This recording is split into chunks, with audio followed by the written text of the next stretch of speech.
Hello guys, फेरि पनि स्वागत छ हजुरहरूलाई मेरो ब्लगमा। आज चाहिँ हामीहरू रोपाइ गर्न लागेका छौँ। यो चाहिँ हाम्रो बेर्ना उखाल्दैछन् मम्मी आमा, यो चाहिँ राजेश, यो भविदी, त्यहाँ हाम्रो बाख्रा पाठाहरू पनि हेरिरहन्। अनि म यहाँ छु। मैले अहिले भर्खरै कति धेरै काम गरेको छु हजुरहरूलाई म देखाउँछु है। त्यो टाढा घरदेखिलाई होला हजुरहरूलाई होइन, त्यहाँबाट यहाँबाट घुमाएर यो पाइप मैले यहाँ पुगाएको छु। थाहा छ कि नि हजुरलाई? यति काम गर्छु म। अब के भन्नु यसलाई? यहाँ रोपाइ हुँदैछ। हाम्रो यहाँ अर्ग्यानिक खेती देखाउँछु हजुरहरूलाई है। यहाँ हाम्रो बोडी फलिरहेको गाइस। आज म धेरै दिनपछि ब्लग बनाउँदैछु, त्यसैले हजुरहरूलाई म बोडी पनि देखाउँछु। यहाँ हेर्नुहोस् गाइस, यहाँ बोडी फलिरहेको छ हाम्रो। अर्ग्यानिक हो, यसमा औषधि केही हालेको छैन हामीहरूले।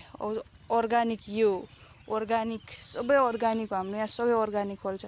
अनि यहाँ हजुरहरूलाई म देखाउँछु करेला पनि अर्ग्यानिक हो गाइस हाम्रो यहाँ।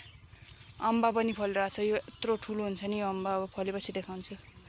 यो हाम्रो तीनवटा बाख्रा खान, यो बाख्राको सानो गोठ यस्तो छ हाम्रो सिन। यो हाम्रो बारी हो, सानो बारी। अनि यो पल्लो घरवालाको हाम्रो पडोसीको बारी, यो पुन्टेको बारी हो यो।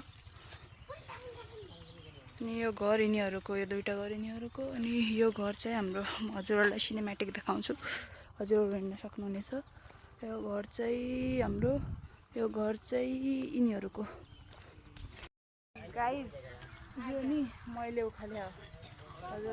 हजुरहरूको त्यहाँ पनि उखाल्नुहुन्छ र यसरी हाम्रो यसरी बाँध्छन्, यसरी उखाल्छन्। हजुरहरूको हामी यो केराको उले बाँध्छौँ कि, केरामा हुन्छ नि त्यो सुकेको तलको डाँठको हो, त्यसैले बाँध्छ। हजुरहरू के बाँध्नुहुन्छ बताउनु होला है। अनि परालले पनि बाँध्छन् हाम्रो यहाँ, यसरी बाँध्छौँ। यहाँ मोटर लगाएको छौँ, यसको जरा धुँदै उखाल्दै गइरहेछौँ।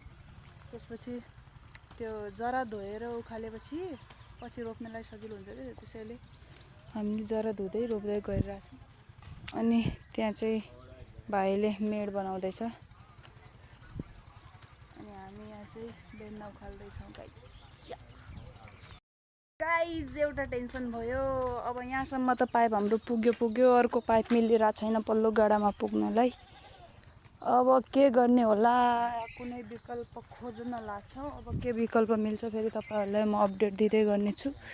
अहिलेको लागि गाइज अब हामीहरू रोपाइ गर्न गइरहेका छौँ। यहाँ पल्लो घरको रोपाइ हुँदैछ। यहाँ हाम्रो यहाँ बन्दैछ गाडो, यहाँ गाडो बन्दैछ गोरुहरूले।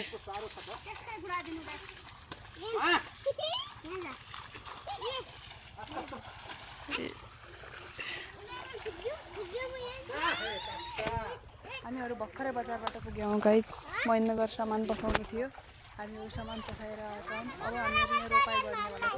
कपडा चेन्ज गरिसकेछौँ, अब हामीहरू रोपाइ गर्नेवाला छ। उता हेर्नुहोस् गाइस। अब हजुरहरूलाई म यसपछि मिल्दैछु रोपाइ गर्नेवाला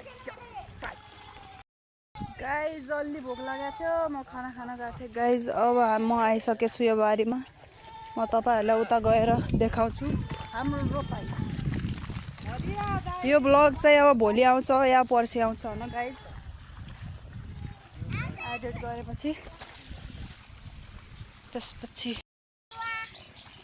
हेर्नुहरू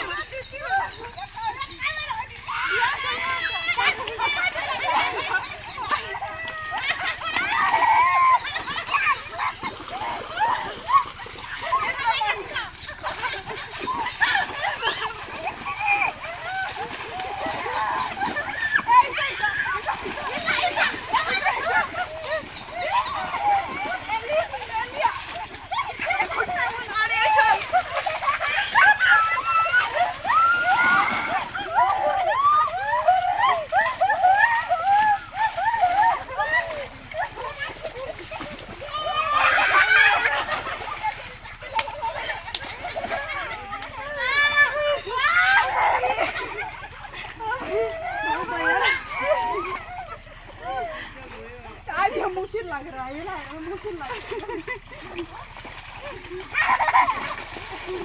है।